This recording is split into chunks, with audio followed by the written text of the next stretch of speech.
नमस्कार दोस्तों, मैं सिद्धांत ओलंपिक स्टडी में आपका स्वागत है। सो फ्रेंड्स, कैसे हैं आप सभी लोग। उम्मीद करता हूं कि सभी लोग एग्ज़ाम की प्रिपरेशन यानी कि लेखपाल मेंस की प्रिपरेशन अच्छे ढंग से कर रहे होंगे।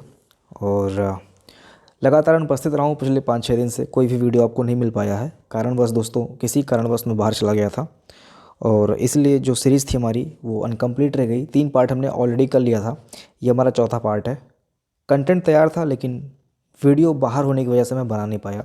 तो आज ये वीडियो रिकॉर्ड कर रहा हूँ और लगातार आने वाले टाइम में हम धीरे धीरे कोशिश करेंगे कि जल्दी से जल्दी कवर किया जाए। उद्देश्य ये रहता है कि बिना टाइम वेस्ट किए हुए, आपका समय बचाते हुए आपको कंप्लीट कंटेंट प्रोवाइड कराना, ठीक है। तो आज का जो हमारा योजना है दोस्तों, ये है आपका प्रधानमंत्री मत्स्य संपदा योजना। इस योजना से आज इस वीडियो की शुरुआत हम करने वाले हैं, ठीक है। तो प्रधानमंत्री मत्स्य संपदा योजना 10 सितंबर 2020 को मोदी जी ने इस योजना की शुरुआत की थी। कब की थी? 10 सितंबर 2020 को। अब इसको शॉर्ट में बोलते हैं PMMSY। PMMSY के अंतर्गत 20,050 करोड़ रुपए का इन्वेस्टमेंट किया गया है, जो कि मत्स्य योजना के अंतर्गत आज तक का सबसे बड़ा इन्वेस्टमेंट है। कितना इन्वेस्टमेंट है?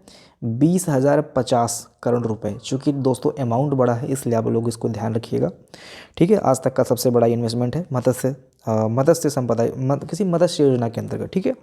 मत्स्य योजना में ये नहीं होता है सिर्फ आपको मछली पकड़ना है, बहुत सारी चीज़ें होती हैं, अभी आप देखेंगे आगे।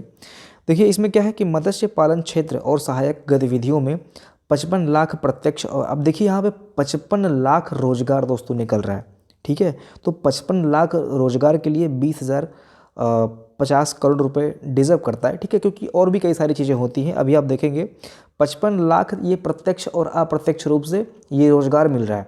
बाकी मछली कितने लोग खाते हैं, यानी कि कितने लोग का भरण पोषण होता है, कितना हम इससे पैसे जनरेट कर लेते हैं बाहर एक्सपोर्ट करके, ये सारी चीज़ें भी होती हैं, ठीक है।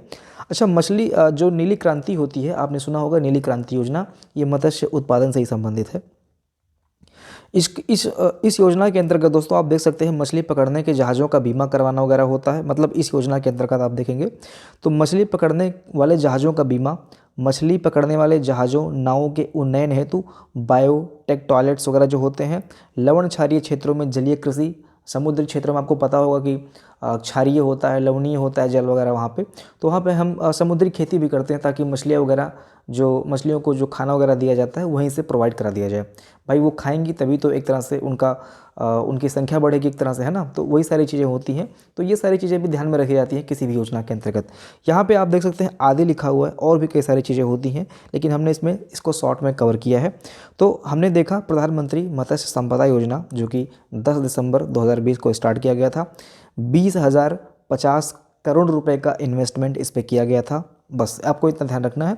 बाकी नीली क्रांति मत्स्य से संबंधित है, ये आपको पता ही होगा पहले से। आगे बढ़ते हैं दोस्तों, प्रधानमंत्री कृषि सिंचाई योजना। हाल ही में आर्थिक मामलों की मंत्रिमंडलीय समिति ने 93,068 करोड़ के परिव्यय के साथ 26 तक, यानी कि 2026 तक प्रधानमंत्री कृषि सिंचाई योजना के विस्तार को मंजूरी दी है, ठीक है। तो नाम क्या है? प्रधानमंत्री कृषि सिंचाई योजना। 2026 तक इसको विस्तार करने के लिए कहा गया है, और यह वर्ष 2015 में शुरू किया गया एक केंद्र प्रायोजित योजना है। कब स्टार्ट किया गया था? कौन सी योजना? प्रधानमंत्री कृषि सिंचाई योजना। तो ये दोस्तों 2015 में शुरू किया गया था, केंद्र प्रायोजित योजना है। केंद्र और राज्य की हिस्सेदारी दोस्तों 75 और 25 की होने वाली है। उत्तर पूर्वी क्षेत्र और पहाड़ी राज्य के मामलों में यह अनुपात 90-10 का होगा। एग्जाम में दोस्तों ये ध्यान रखना, कभी भी अगर हम उत्तर पूर्व क्षेत्र की बात करेंगे तो वहाँ पे जो राज्य का पार्टिसिपेशन होगा, राज्य सरकार का पार्टिसिपेशन होगा, वो हमारे यहाँ, यानी कि हमारे जो मध्य भारत है या फिर पश्चिमी भारत है या फिर साउथ भारत है, वहाँ के राज्य के पार्टिसिपेशन से कम ही होगा। जैसे यहाँ पे अगर आप देखेंगे अपने यूपी वगैरह में तो 25% तक पार्टिसिपेशन रहता है, लेकिन अगर आप कंपेयर करेंगे तो वहाँ पे 10 रहेगा या फिर 5 रहेगा, कुछ इस टाइप से, यानी कि लगभग कम होता है, 10-15 होता है, ठीक है। तो आप इसको याद रखना, कभी भी कंफ्यूज मत होना। कभी ऐसा एग्जाम में करा जाता है तो ध्यान देना कि उत्तर पूर्व जब लिख देगा तो वहाँ पे आपको कम अनुपात वाली चीज़ें चूज करनी है एग्जाम में, ठीक है। अभी उद्देश्य क्या है इस केंद्रीय सिंचाई योजना का? यह है क्षेत्रीय स्तर पर सिंचाई में निवेश करना और सिंचाई के तहत खेती योग्य क्षेत्र को विस्तार करना। ऑब्वियस सी बात है, सिंपल सी बात है, ठीक है। आगे बढ़ते हैं दोस्तों, अगला है राष्ट्रीय खाद्य सुरक्षा अभियान। बहुत ही महत्वपूर्ण योजना है, ठीक। राष्ट्रीय खाद्य सुरक्षा अभियान वर्ष 2007-8 में शुरू किया गया था। तो ये डेट दोस्तों बहुत ही महत्वपूर्ण है, आपके टेक्स्ट बुक में पूछा गया है। ग्रामीण परिवेश का जो क्वेश्चन बनता है वो आपके टेक्स्ट बुक में यहाँ से इस क्वेश्चन को पूछा गया कि कब शुरू किया गया था, तो 2007-8 में शुरू किया गया था। ठीक है, इसके अंतर्गत खाद्यान्न फसलों जैसे चावल, गेहूँ, दाल और मोटे सह पोषक अनाज को शामिल किया गया है। तो ये भी आपका पूछा गया क्वेश्चन है। चावल, गेहूँ, जब मैं सर्च करता हूँ गूगल पे इस चीज़ से संबंधित तो कभी कभी टेक्स्ट बुक का खुल के आता है लिंक। ठीक है, तो जब मैं वहाँ पे क्लिक करता हूँ तो ये सारे क्वेश्चन मुझे वहाँ पे दिखते हैं। ठीक, तो अभी मैं और भी बताऊँगा आगे कौन कौन से क्वेश्चन पूछे गए एग्जाम में, तो आप उसको ध्यान रखिएगा। आपको लगेगा कि नहीं पूछा जाएगा, लेकिन क्वेश्चन दोस्तों वहाँ से पूछ लेता है। तो ये दोनों चीज़ें यहाँ पे इंपॉर्टेंट है कि चावल, गेहूँ, दाल वगैरह, और ये 2007-8 में राष्ट्रीय खाद्य सुरक्षा अभियान शुरू किया गया था। ठीक है, अभी थोड़ा सा विस्तार देख लेते हैं, डिटेल में थोड़ा चेक कर लेते हैं। खेती के रकबे का विस्तार और उत्पादकता बढ़ाने के माध्यम से चावल, गेहूं और दालों के उत्पादन को बढ़ाना, मिट्टी की उर्वरता और उत्पादन में सुधार करना, रोजगार के अवसर पैदा करना, ये ध्यान देना, रोजगार का अवसर भी ये पैदा करता है, कृषि पर आधारित अर्थव्यवस्था को आगे बढ़ाना, और ये जो फुल फॉर्म है आप देख लेना, इसके तहत 2014-15 से मोटे अनाजों को भी शामिल किया गया। तो राष्ट्रीय खाद्य सुरक्षा अभियान में जो कि 2007-8 में शुरू किया गया था, इसके अंतर्गत मोटे अनाजों को किस वर्ष शामिल किया गया, ऐसे क्वेश्चन पूछ सकता है। तो इसमें दोस्तों 2014-15 में मोटे अनाजों को शामिल किया गया।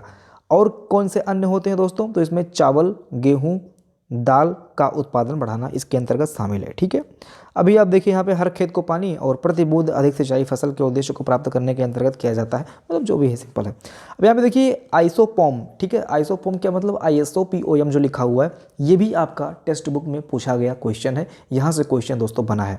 पहले तो आप इसको फुल फॉर्म इसका आप चेक कर लीजिए, बाकी मैं बताता हूँ कि क्वेश्चन क्या पूछा गया है। देखिए जो ISOPOM का फुल फॉर्म है, ये है इंटीग्रेटेड, ठीक है, integrated schemes of oil seeds, pulses, palm oil and मेज।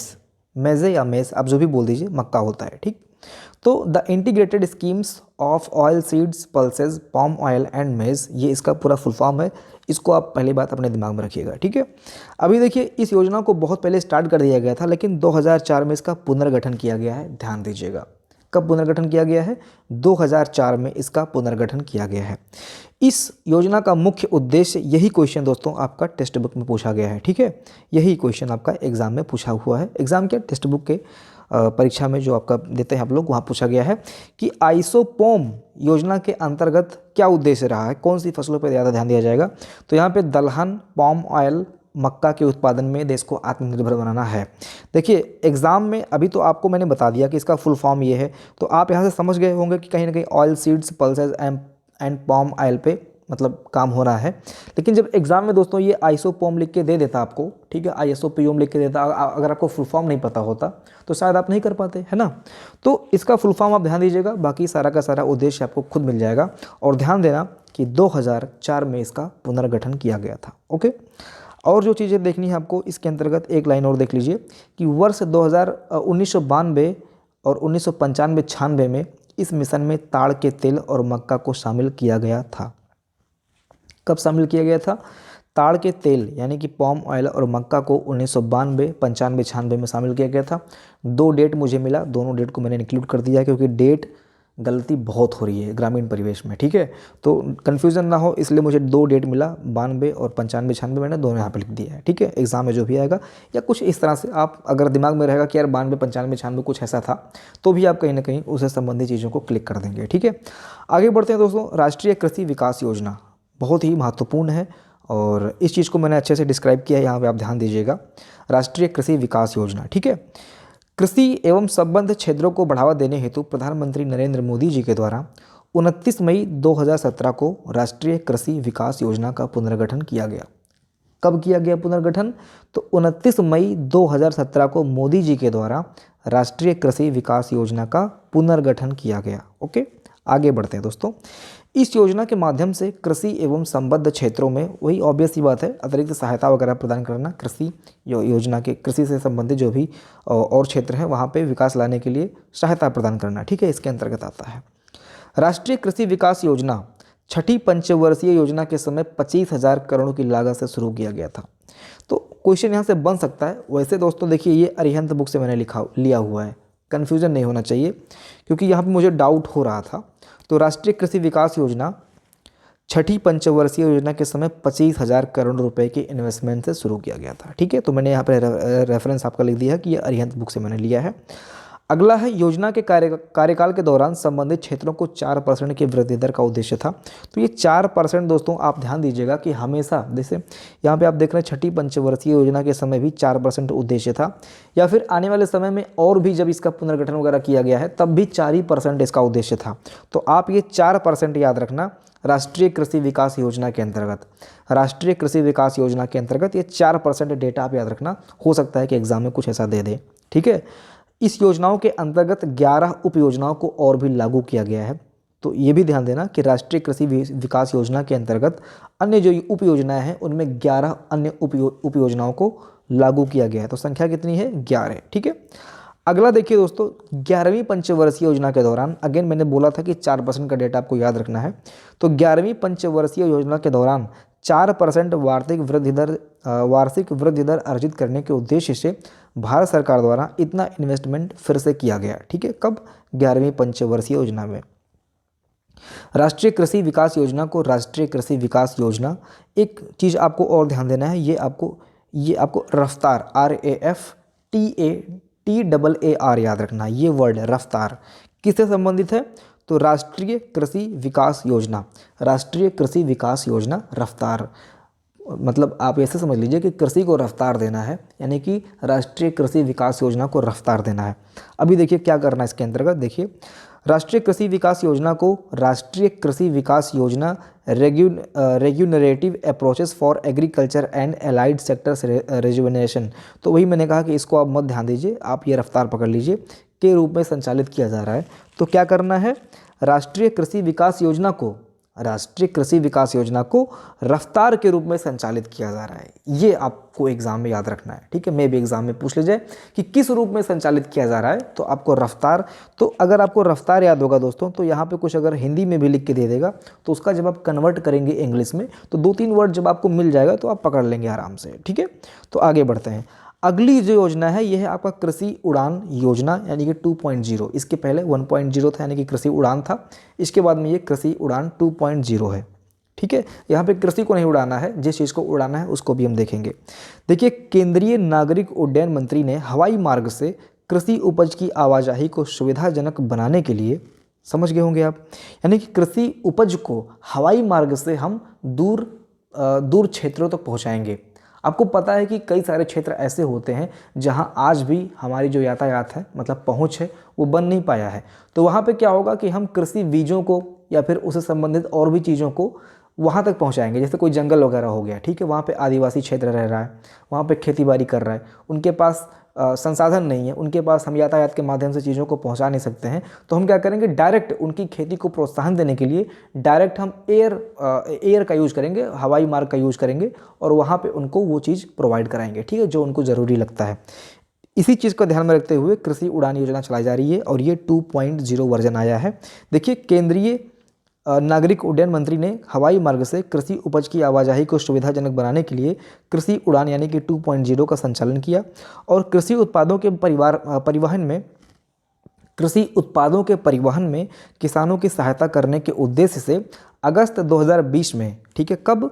अगस्त 2020 में अंतर्राष्ट्रीय और राष्ट्रीय मार्गों पर कृषि उड़ान योजना शुरू की गई। ठीक है, अंतर्राष्ट्रीय और राष्ट्रीय मार्गों पर कृषि उड़ान योजना की शुरुआत हुई है। ध्यान देना, इसे देश भर के 53 हवाई अड्डों पर, कितने हवाई अड्डों पर? 53 हवाई अड्डों पर मुख्य रूप से पूर्वोत्तर और आदिवासी क्षेत्रों पर केंद्रित किया गया है। मैंने बताया था आपको कि आदिवासी क्षेत्रों पे जहाँ पे अभी तक यातायात की सुविधाएं नहीं पहुंच पाई हैं, सड़कें वगैरह, मार्ग वगैरह विकसित नहीं है, वहाँ पे हम डायरेक्ट हवाई मार्ग से उनको चीज़ों को प्रोवाइड कराएंगे। और पूर्वोत्तर राज्यों में भी दोस्तों आपको पता है कि पूर्वोत्तर राज्य हमारा उतना विकसित नहीं हो पाया है कंपेयर जहाँ पे हम लोग रह रहे हैं यूपी या फिर साउथ की तरह से। ठीक है, तो वहाँ पे भी हम क्या करेंगे, डायरेक्ट हवाई मार्ग से चीज़ों को पहुँचा देंगे। ओके, अगली जो योजना है दोस्तों, प्रधानमंत्री किसान संपदा योजना, बहुत ही महत्वपूर्ण है। ठीक है, बहुत ही महत्वपूर्ण योजना है, इसको आप याद रखने की कोशिश करना। प्रधानमंत्री किसान संपदा योजना, देखिए इसके अंतर्गत क्या आपको याद रखना है, वर्ष 2016 में खाद्य प्रसंस्करण उद्योग मंत्रालय द्वारा, तो पहले तो आपको यही याद रखना है कि खाद्य प्रसंस्करण एंड उद्योग मंत्रालय के द्वारा यह योजना शुरू किया गया है। कब? 2016 में। तो ध्यान देना है कि ये डेट आपको याद रखना है कि 2016 में खाद्य प्रसंस्करण और उद्योग मंत्रालय के द्वारा यह योजना शुरू किया गया है। और यह अम्ब्रेला योजना है, यानी कि कंप्लीट जो छत्र छाया होगा यह केंद्र सरकार के अंतर्गत होने वाला है। ठीक है, तो संपदा योजना को शुरू किया गया कब? 2016 में खाद्य प्रसंस्करण उद्योग मंत्रालय के द्वारा, जिसे वर्ष 2016 से 20 की अवधि के लिए 6000 करोड़ के आवंटन के साथ लागू करने का प्रस्ताव था। तो फिर से आप यह ध्यान दीजिए कि 16 में लागू किया गया और 16 से 20 तक की अवधि में 6000 करोड़ रुपए का आवंटन के साथ इसको लागू किया गया था। ये टारगेट रखा गया था कि 6000 करोड़ रुपए का इन्वेस्टमेंट के साथ में 2016 से 2020 तक का कार्य किया जाएगा। ठीक है, अगला देखिए क्या पॉइंट बनता है। वर्ष 2017 में सरकार ने संपदा योजना का नाम बदलकर प्रधानमंत्री किसान संपदा योजना, ध्यान देना दोस्तों, ये जो 16 में स्टार्ट किया गया था इसका नाम सिर्फ और सिर्फ संपदा था उस टाइम पे। ठीक है, जब 2016 में इसको स्टार्ट किया गया तो इसका नाम संपदा था और 17 में इसका नाम बदल के प्रधानमंत्री किसान संपदा योजना कर दिया गया। यह एक केंद्रीय क्षेत्रक अम्ब्रेला स्कीम है, यानी मैं बताया ना कि ऊपर से कि जो छत्र छाया है इसकी, इसमें केंद्र सरकार की रहने वाली है, इसमें यूपी या फिर राज्य सरकार का कोई भी योगदान नहीं रहने वाला है। ठीक है, इसका जो उद्देश्य है इसको देख लेते हैं। कृषि के पूरक हेतु, ऑब्वियस ही बात है कृषि से संबंधित योजना होने वाली है। यहाँ पर तो लिखा नहीं है फिलहाल, चलो ठीक है। किसान, हाँ किसान का मेंशन है तो कृषि आ गया। ठीक है, तो किसान का मेंशन है तो कृषि वैसे भी आ गया, यानी कि कृषि के पूरक हेतु। अगला पॉइंट है प्रसंस्करण और संरक्षण क्षमताओं के निर्माण के लिए। ठीक है, तो प्रसंस्करण का मतलब दोस्तों होता है मैन्युफैक्चरिंग। आप जब देखेंगे इसको सर्च कर लीजिएगा, जहाँ तक मुझे लग रहा है कि मैन्युफैक्चरिंग होता है, यानी कि विनिर्माण होता है। प्रसंस्करण और संरक्षण क्षमता के निर्माण के लिए दोस्तों ये पॉइंट इंपॉर्टेंट है। ठीक है, एग्जाम में अगर लिख देगा प्रसंस्करण और संरक्षण क्षमता के विकास के लिए तो आप कन्फ्यूज हो जाएंगे कि यार किसान संपदा योजना के अंतर्गत क्या चीज़ें हो सकती हैं। तो प्रसंस्करण और संरक्षण क्षमता भी इसके अंतर्गत आएगा, किसान संपदा योजना के अंतर्गत। ठीक है, आगे देखते हैं दोस्तों। प्रसंस्करण के स्तर को बढ़ाने की दृष्टि से, यानी कि मैन्युफैक्चरिंग को बढ़ाने की दृष्टि से मौजूदा खाद्य प्रसंस्करण इकाइयों का आधुनिकीकरण और विस्तार करना। ऑब्वियस ही बात है, जब आधुनिकीकरण होगा, यंत्रों का आधुनिकीकरण होगा तो ज़्यादा से ज़्यादा हम लोग प्रोडक्शन को बढ़ा सकते हैं। ठीक है, तो वही चीज़ है। अगला जो एक पॉइंट आपको याद रखना है, अलग से इसको याद रखना है, खाद्य प्रसंस्करण कोष। ओके, एग्जाम में पूछ सकता है इसलिए मैंने इसको यहाँ पे ले लिया है। तो खाद्य प्रसंस्करण कोष, ठीक है, इसमें क्या पढ़ना है आपको? खाद्य प्रसंस्करण परियोजनाओं को सस्ते ऋण प्रदान करने के लिए, खाद्य प्रसंस्करण परियोजनाओं को सस्ते ऋण प्रदान करने के लिए राष्ट्रीय कृषि ग्रामीण विकास बैंक, मोस्ट इंपॉर्टेंट दोस्तों, ठीक है, national bank for agriculture and rural development, NABARD के साथ मिलकर 2000 करोड़ का एक विशेष कोष बनाया गया है। ठीक है, तो ये क्या है कि खाद्य प्रसंस्करण कोष वगैरह में योगदान देने के लिए, ठीक है, हमने नाबार्ड के साथ में 2000 करोड़ का एक विशेष कोष बनाया हुआ है। ठीक है, फिर से एक बार देख लेते हैं। खाद्य प्रसंस्करण परियोजनाओं को सस्ते ऋण प्रदान करने के लिए, ठीक है, खाद्य प्रसंस्करण से संबंधित जो भी योजनाएं आती हैं विकास के लिए गांव क्षेत्र में, उनको सस्ते ऋण प्रदान करने के लिए हमने जो है नाबार्ड के साथ मिलकर 2000 करोड़ रुपए का एक कोष बनाया है। नाबार्ड का दोस्तों आप अगर डेट जानना चाहेंगे तो ये दोस्तों आप चेक कर लेना, 1982 में इसको स्टार्ट किया गया था। ठीक है, नाबार्ड को 1982 में स्टार्ट किया गया था और इसका मुख्यालय दोस्तों कहाँ पे है? इसका मुख्यालय आपका मुंबई में है। ठीक है, और सिडबी कभी कभी पूछ लेगा तो सिडबी का मुख्यालय दोस्तों लखनऊ में पड़ता है आपका। ठीक है, नाबार्ड जो ग्राम स्तर पे जो भी लोन वगैरह देना होता है उसमें आप देखेंगे तो ये जो नाबार्ड है इसका विशेष योगदान होता है, चाहे सहकारी या फिर छोटे से छोटे लेवल का जो भी हम लोग लोन वगैरह संबंधित चीज़ें चाहते हैं तो उसका जो बड़े से बड़ा बैंक होता है, जैसे जो वाणिज्यिक बैंक है उसका बड़े से बड़ा बैंक हो गया आरबीआई, ठीक है, वो उसको निर्धारित करता है कैसे कैसे क्या होगा। ऐसे ही रूरल डेवलपमेंट को लेकर जो एक सबसे बड़ी संस्था है बैंक से संबंधित, वो है आपका नाबार्ड। ठीक है, आगे बढ़ते हैं। राष्ट्रीय बांस मिशन। राष्ट्रीय बांस मिशन दोस्तों, बांस के आर्थिक उपयोग की संभावना को देखते हुए भारत सरकार ने राष्ट्रीय बांस मिशन को शुरू किया। ठीक, भारत सरकार ने राष्ट्रीय बांस मिशन को शुरू किया।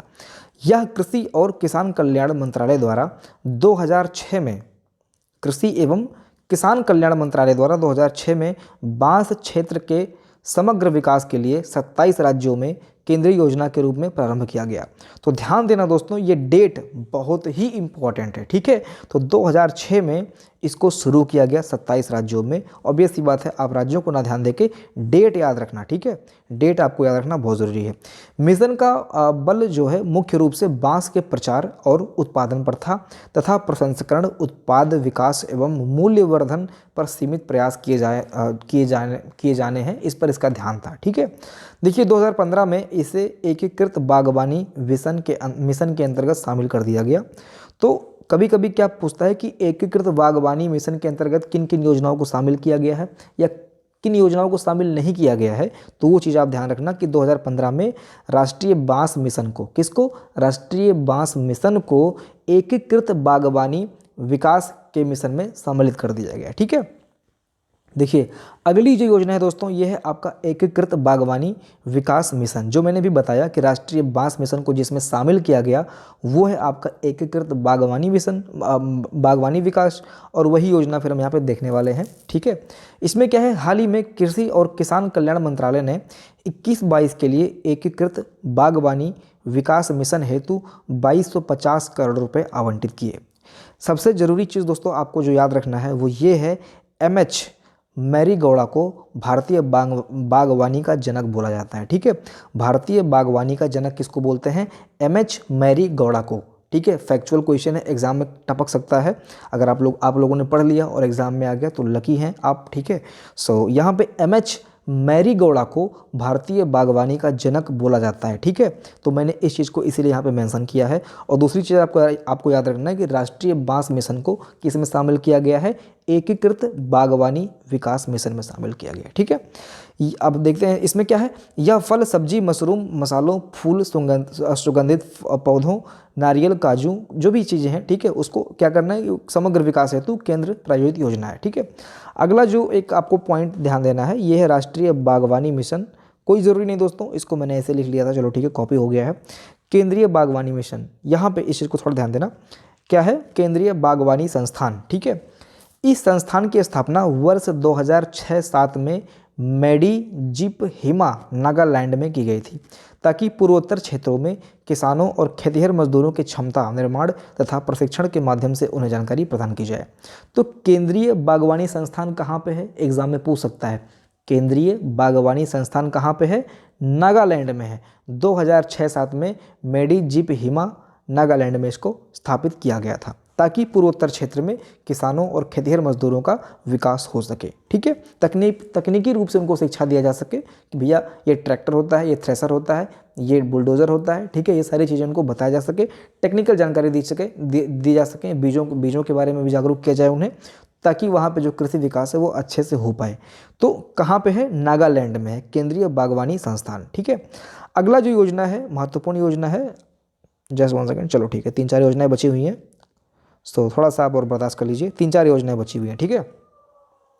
आगे की जो योजना है किसान कॉल सेंटर है, महत्वपूर्ण है। किसान क्रेडिट कार्ड है जो कि महत्वपूर्ण है। एग्री उड़ान योजना है, 3 योजना में पढ़नी है। इसके बाद में इसका पार्ट 5 आएगा। कंटेंट दोस्तों तैयार है, मैं कह रहा हूँ कि मैं बाहर गया था इसलिए आपको वीडियो प्रोवाइड नहीं करा पाया, ऑलरेडी कंटेंट दोस्तों तैयार है, आप देख सकते हैं, ठीक है। ये सारी चीज़ें मैंने कर रखी हैं, जैसे मुझे समय मिलता है आपको अगले दिन इसको प्रोवाइड करा दिया जाएगा। तो हम कहाँ पे थे, हम थे यहाँ पे किसान कॉल सेंटर पे। देश का पहला किसान कॉल सेंटर मध्य प्रदेश की राजधानी भोपाल में शुरू किया गया था।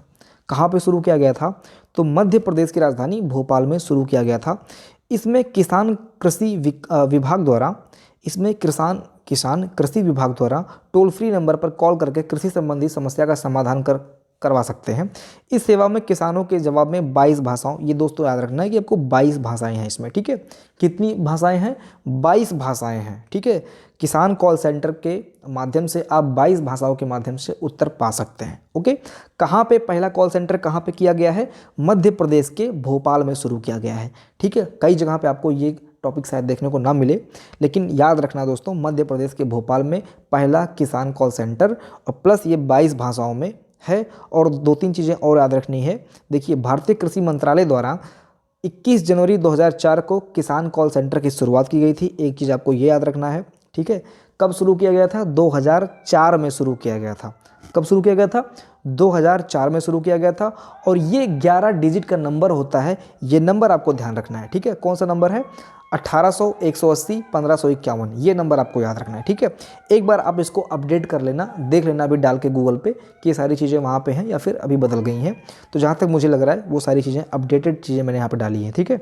तो यहाँ पे देखिए 1800, 180, 1551, 1800, 180, 1551, 1551 आप ध्यान दीजिए। बाकी 1800 यहाँ पे डबल जीरो, यहाँ पे एक जीरो है, 18 18 लगा दीजिए दोनों जगह पे। और ये 1551 आप जरूर याद रखना, ठीक है। तो इसमें क्या मैंने बताया आपको कि 2004 में स्थापित किया गया था, पहला मुद्दा। मध्य प्रदेश के भोपाल में इसका जो पहला कॉल सेंटर है वो खोला गया था, दूसरा मुद्दा, ठीक है। 22 भाषाओं में उत्तर दिया जाता है कॉल सेंटर के माध्यम से, तीसरी बात है। और ये 11 डिजिट का नंबर होता है जो 1800, 180, 1551, ये 4-5 चीज़ें आपको याद रखनी है, ठीक है। आगे बढ़ते हैं दोस्तों, किसान क्रेडिट कार्ड योजना, ठीक है। किसान क्रेडिट कार्ड योजना जिसको हम KCC भी बोलते हैं शॉर्टकट में, क्या बोलते हैं?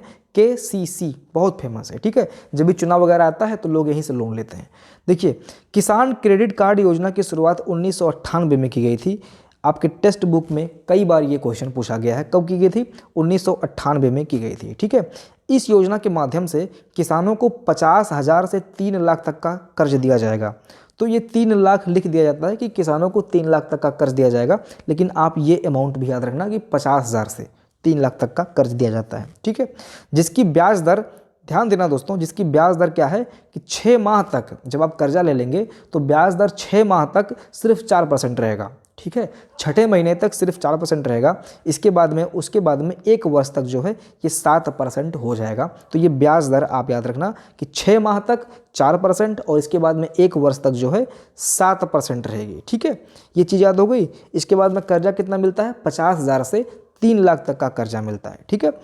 किसान क्रेडिट कार्ड के माध्यम से किसान अपनी फसल का बीमा भी करवा सकते हैं, जिसमें किसी कारण से फसल के नष्ट होने पर उनको मुआवजा प्रदान किया जाएगा। ऑब्वियस सी बात है, जब आप बीमा वगैरह करा रहेंगे, बाई चांस बाढ़ आ गया, कहीं आग लग गई, ठीक है, गन्ने वगैरह की फसल, धान वगैरह की फसल आग लग गई, भाई ऊपर से तार निकलता है, कहीं भी बिजली गिर गई, आग लग गई, ठीक है। तो इसके तहत क्या होगा कि उनका जब बीमा हुआ रहेगा तो उनको फसलों के बीमा के अंतर्गत उनको दोस्तों वहाँ पर उनको पैसा मिलेगा। अभी देखिए पैसा भी ठीक ठाक अमाउंट मिल जाता है। इसके अंतर्गत किसान क्रेडिट कार्ड योजना के माध्यम से किसानों को व्यक्तिगत दुर्घटना बीमा कवर भी उपलब्ध कराया जाता है, जिसमें मृत्यु होने पर, ठीक है, 50,000 और विकलांग होने पर 25,000 तक का बीमा प्रोवाइड कराया जाता है, ठीक है। ये फसलों की बीमा दोस्तों अलग है, ठीक है, फसलों की बीमा अलग है। यहाँ पे पर्सनल बीमा भी है जिसमें आपका मृत्यु वगैरह हो जाता है। देखिए इसके अतिरिक्त, हाँ इसके अतिरिक्त की बात कर रहा है। किसान क्रेडिट कार्ड योजना के माध्यम से किसानों को व्यक्तिगत दुर्घटना बीमा कवर भी दिया जाता है।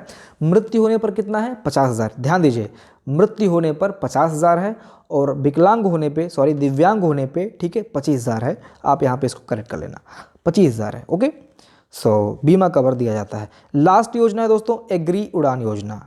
क्या है? एग्री उड़ान योजना, ओके। और एक जो हमने पढ़ा था ऊपर कृषि उड़ानी था ना, उसको 2.0 करके जो हम लोगों ने पढ़ा था, जिसमें हमने बताया था कि आदिवासी क्षेत्रों को, ये हम लोगों ने कर लिया था कृषि उड़ान। ये ध्यान देना कि कृषि उड़ान अलग है और ये जो हम पढ़ने जा रहे हैं एग्री उड़ान, ये अलग है। कृषि उड़ान 2.0, ये एग्री उड़ान है, ठीक है। हालांकि एग्री मतलब कृषि हो गया और कृषि उड़ान कहीं एक ही तो नहीं है। देखिए इसमें क्या है, किसानों को बिजनेस स्किल्स से लैस करने और खेतीबाड़ी में नए प्रयोगों और स्टार्टअप्स को बढ़ावा देने के मकसद से सरकार ने एग्री उड़ान के नाम से योजना शुरू की। तो दोस्तों ये अलग है। वहाँ पे दोस्तों हमने किसी दूसरे उद्देश्य की बात की थी, यहाँ पे उद्देश्य दूसरा है। एग्री उड़ान के अंतर्गत बिजनेस स्किल्स से लैस, ध्यान देना बहुत ही महत्वपूर्ण है, ठीक है। बिजनेस स्किल्स से लैस करने और खेतीबाड़ी में नए प्रयोगों को, स्टार्टअप्स को बढ़ावा देने के मकसद से सरकार ने एग्री उड़ान के नाम से योजना शुरू की है। इस योजना का मुख्य उद्देश्य किसानों को उन्नत खेती के बारे में अवगत कराना है, ठीक है। तो अभी क्या है, यह पहल हैदराबाद स्थित, ये मोस्ट इंपॉर्टेंट है, फैक्चुअल क्वेश्चन यहाँ से बनता है दोस्तों, हैदराबाद में स्थित है क्या? भारतीय कृषि अनुसंधान परिषद की कृषि अनुसंधान प्रबंधन अकादमी द्वारा शुरू किया गया है। तो फिलहाल मैंने इसको शामिल किया इसमें इसलिए क्योंकि ये भारतीय कृषि अनुसंधान परिषद आपसे एग्जाम में पूछ सकता है। तो ये आपका हैदराबाद में है। कहाँ पे है? भारतीय कृषि अनुसंधान परिषद, भारतीय कृषि अनुसंधान परिषद कहाँ पे है? हैदराबाद में है। ठीक है, उम्मीद करता हूँ आपको याद हो गया होगा। तो कल दोस्तों हम बात करेंगे पार्ट 5 पे, यानी कि जो हमारा अगला पार्ट होगा उस पे बात करेंगे। ठीक है, जिसमें हम गोवर्धन योजना, प्रियदर्शनी योजना, अन्य योजनाओं के बारे में डिटेल में चर्चा करेंगे। ठीक है, तो उम्मीद करता हूँ कि ये सेशन आपको अच्छा लगा होगा। और अगर थोड़ा कभी कभी लेट कर देता हूँ, गैप कर देता हूँ, उसके लिए मैं दिल से क्षमा चाहता हूँ दोस्तों, क्योंकि समय क्या है कि थोड़ी सी घर की जिम्मेदारी होती है, कभी कभी बाहर जाना होता है। अभी क्या है कि घर पे छोटे भाई थे हमारे, तो उनके माध्यम से सारे का सारा काम हो जा रहा था। अभी इस टाइम पे वो भी बाहर चले गए हैं। ठीक है, तो घर की भी रिस्पॉन्सिबिलिटी मेरे ऊपर, प्लस मुझे भी कहीं बाहर चला जाना हुआ। ठीक है, तो इसीलिए गैप हो गया। तो मिलते अगली वीडियो में, तब तक अपना पढ़ाई करते रहिए, ध्यान रखिएगा। जय हिंद।